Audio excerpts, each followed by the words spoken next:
Many years ago, maybe 45 years ago, I was teaching at what's now Charles Sturt University across the mountains over at Bathurst. And I think that's where I met Debbie, wasn't it? I don't know. Yeah, that's where we met. And back in those days, one of my jobs was to teach young teachers. And it was a prescribed syllabus. I wasn't open to interpret it in my own way. I could obviously add my own anecdotes, as I always did. But basically it was a prescribed syllabus and I had to say what was written in front of me.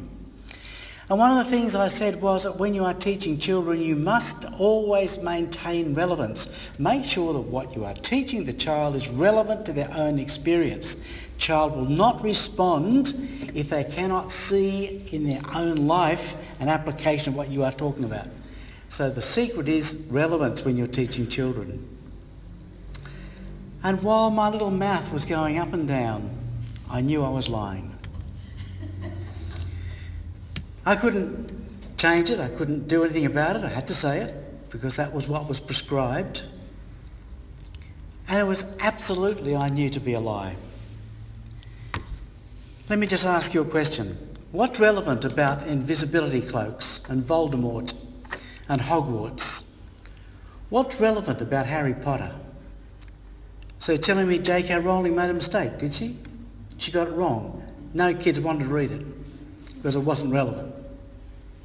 They flooded to it because it wasn't relevant, because it represented a world, a magic carpet ride, a world that took them out of the ordinary, a world that took them up in a flood of fancy, pure romance.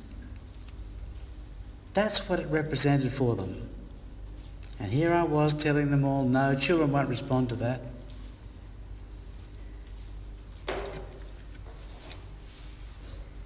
Just a little while ago, I was watching some panel show on TV, and there was an old academic there from the education department of one of our more prestigious universities, probably one of the sandstone universities. And he was saying, I don't know how old he was, in his 70s, probably a couple of years younger than me. Obviously a silly old man.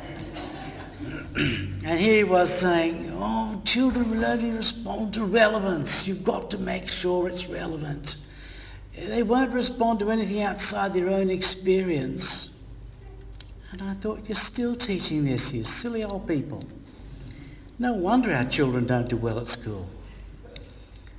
They were still pushing this. And I've just got to say that sometimes academics can be eye-wateringly stupid. They really can. Don't take too much notice of people who say they're experts. There's a famous saying by Richard Feynman. He said, outside their field of expertise, experts are just as dumb as the next guy. Well, sometimes within their field of expertise, they are just as dumb as the rest of us. So there he was, going on with the same stuff that I'd been going on with 40 years ago, still as wrong as it always was. I've got 3 granddaughters. One of my granddaughters spent the first 4 years of her life dressed up as a fairy. Or a princess sometimes, but mostly a fairy. Why? Because it was relevant? Because that's what she saw every day? Because that's what she could relate to? No, because it wasn't what she could relate to. It was her imagination flying free. It was the romance of a 4-year-old child. That's why she wanted to be a fairy. No connection with relevance to her real life. Well, every now and again she was off with the fairies, and I guess every now and again she thought she was a princess too. But the fact is that kids love that because of its lack of relevance, because of that wonderful flight of fancy that a child has that can take them up and take them to worlds unknown. She has a little brother. And guess which animal he fell in love with? He's nearly 4 now. Dinosaurs. Why? Because they're relevant? Because that's the animal he sees in every street corner? No. Because they're the ones he will never see.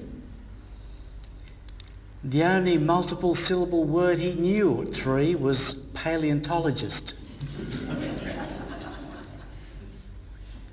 His bedroom was a mass of dinosaurs. Some of them you could press buttons and their eyes would glow. They'd go, "Arr," and all that sort of stuff. Because they were totally irrelevant. Because they represented a world which is different to the world in which he was and found himself. Graham, could I have the slide?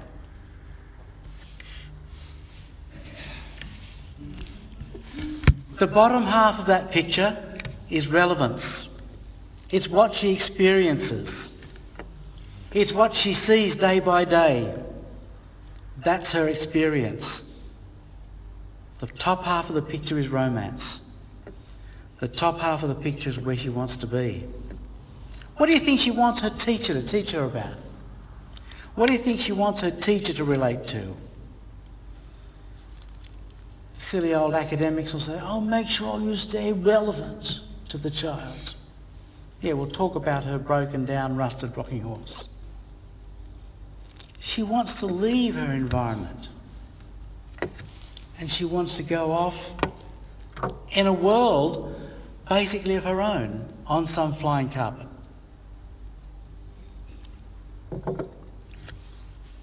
Let me give you a thought experiment. Imagine you've got a group of 10 or 11-year-olds and you've got to teach them some history. And you have a choice. You can either take them down to Cornell and I can show them where Captain Cook landed, and I can show them where the first Englishman trod upon the shores of this continent. And we look at the very beach where he put his foot, we can look upon the very rocks where he stood, we can look at the place where they planted the Union Jack. If they did, I don't know whether Captain Cook did. And they can see all that, and it's totally relevant history. So here I offer to the class, that's what we can do. Or I could teach you about the pyramids of Egypt and the curse of the mummies. Which one do you think they're going to pick? It's not going to be Captain Cook, I'm sorry. They want romance in their life. They want something to take them away from the humdrum of ordinary reality. The next experiment I have done. Take a group of 18, 19-year-olds studying physics. And I say, right, here's an option.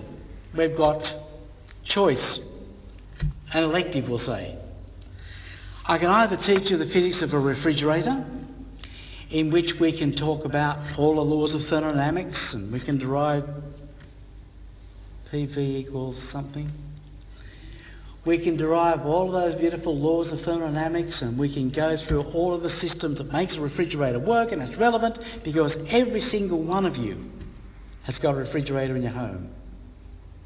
Or the other choice is I can teach you how to make an atom bomb. And I can tell you which one they pick. And I'm not going to say atom bombs are connected to romance, but still, they want something outside their experience. They want something exciting.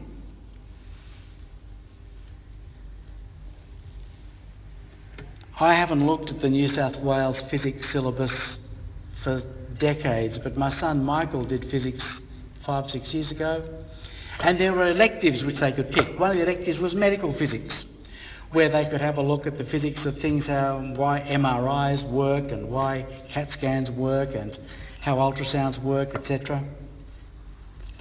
Another one was electronics. Everybody's got an iPhone these days, everybody's got a TV set, everybody's got a microwave, they can study electronics. Totally relevant. Both of those things are relevant. You may not, as a child of 18 or 19 years old, be having CAT scans yet, but you will, and your parents will, your grandparents will, so it's relevant. Everybody's got an iPhone, that's relevant. So which elective do they pick? Which one do they swarm to? Cosmology. the Big Bang and black holes. Totally irrelevant to their experience. Totally irrelevant. If they live for the next 5 billion years, they'll never see a black hole. Well, you can't actually see a black hole. But the fact is that they are looking for something outside their experience. Now, I'm not suggesting for 1 minute that relevance is never important. Obviously, if you've got a group of motor mechanics and you want to teach them to get ready for life ahead of them, it's no good bringing them into a workshop and pulling down a jet engine. They obviously need something which is relevant to what their profession's going to be. But mostly we want something, we want to wrap our thoughts around romance. We want something to take us out of the ordinary. And does that finish when you get to 18 or 19? Does it end when we're all old and grey?